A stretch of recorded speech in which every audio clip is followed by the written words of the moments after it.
हमारी बड़ी दीदी उमा भारती जी जो है, यहाँ से उभर के बुंदेलखंड क्षेत्र से एक महिला नेता का उभरना कितना मुश्किल है आप सब जानते हो, लेकिन यहाँ से उभर के यहाँ के प्रदेश के मुख्यमंत्री भी थी और नेशनल लेवल पे इतना अच्छा लीडर वो बन गए और महिलाओं के प्रति वो आवाज हमेशा उठाते रहे। वो भी हमारे बहुत स्फूर्तिदायक एक नेता है, महिला नेता है, और वो उनके प्रदेश में आना मुझे बहुत अच्छा लग रहा है। और आप सभी भाइयों से मेरा इतना ही विनती है, हम तो संघर्ष करके हमारे प्रदेश अलग इस हिंदुस्तान में बनाने वाले लोग हैं।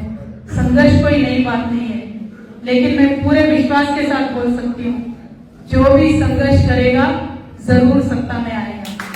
आज दामोदर जी ने एक संघर्ष शुरुआत किया है और इस संघर्ष उनकी अकेले की नहीं, जो आवाज मध्य प्रदेश में आज उठ रही है।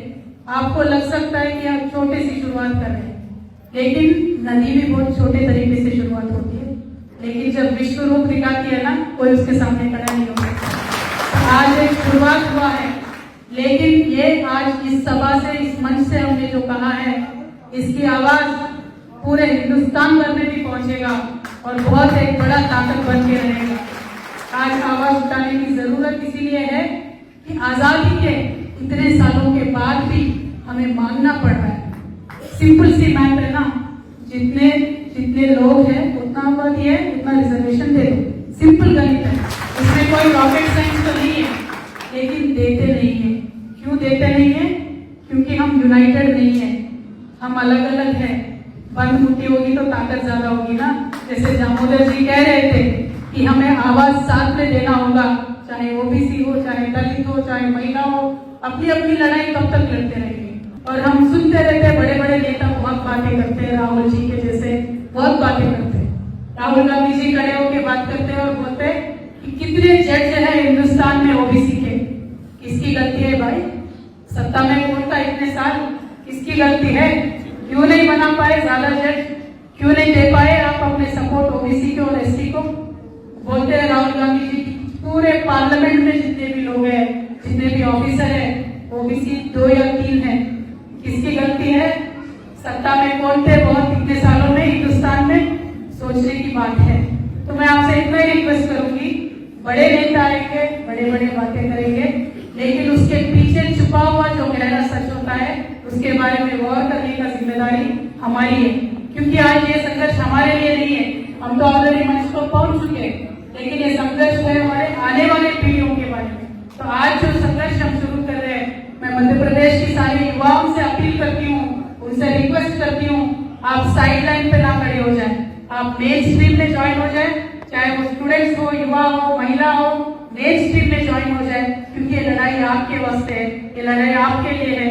तो मैं उनसे अपील करती हूँ। और मैं आप सबसे भी एक बात बोलना चाहती हूँ, जो यात्रा निकली आज बहुत चरणों में होगा, 7-8 चरणों में यात्रा चलेगी, लेकिन पूरे यात्रा में बढ़ चढ़ के आप दामोदर जी का साथ दीजिए। 10 साल सत्ता में हम थे। मेरा आपसे रिक्वेस्ट ये है, किसान भाइयों से मेरा रिक्वेस्ट ये है, जिस तरीके से तेलंगाना में काम हुआ है किसान के मदद के लिए, किसान के हक में काम हुआ है, उसी तरीके का काम मध्य प्रदेश में होना चाहिए। मैंने देखा जहाँ जब कार की जरूरत होती है तो लाठी चलती है, लाइन लगा के किसानों को वेट करना पड़ता है, लेकिन हमारे नेता केसीआर साहब ने इंतजाम इतने अच्छे से किए थे कि कभी भी एक लाठी किसान पे कार के लिए पड़ने नहीं दिया। पिछले 10 सालों में तेलंगाना में कभी भी खाद के लिए लाइन लगाने की जरूरत नहीं पड़ी। ऐसा हुआ क्यों? क्योंकि वो हमेशा किसान के हक में सोचते हैं, चाहे वो किसान को पैसे देने वाला हो, चाहे वो खाद के मामले में हो, चाहे पूरा जो उनका जो भी उत्पादन होता है उसको खरीदारी करने का हो, पूरा एक साइकिल किसान के साथ केसीआर साहब ने दिया। मेरा आप सबसे किसान भाइयों से यही रिक्वेस्ट है कि यहाँ की सरकारों को, हर प्रदेश के सरकारों को अपनी जिम्मेदारी हमें याद दिलाने की टाइम अभी आ गया है। क्योंकि बातें बहुत करते हैं किसान की, आमदनी वृद्धि करेंगे, अभी तक तो हुआ नहीं है, इसीलिए हमें आवाज उठाना जरूरी है। दामोदर जी के साथ चल के किसानों के, पिछड़ों के, राज्याधिकारों के बारे में भी बात करना बहुत ही जरूरी है। और एक बात मैं तेलंगाना के प्रदेश से आपसे बताना चाहती हूँ। तेलंगाना जब से बना 10 सालों में हमने बहुत सारे इंडस्ट्रीज लेके आके एटलीस्ट 30 लाख युवाओं को नौकरी देने का वहां काम किया है। ओबीसी का जो सब कोटा मांग रहे थे महिला आरक्षण में, उन्होंने नहीं दिया। तो अभी वो लड़ाई भी शुरू करना है और उस लड़ाई में भी मैं आपके साथ चाहूंगी। आप मुझसे वादा करिए कि उस लड़ाई में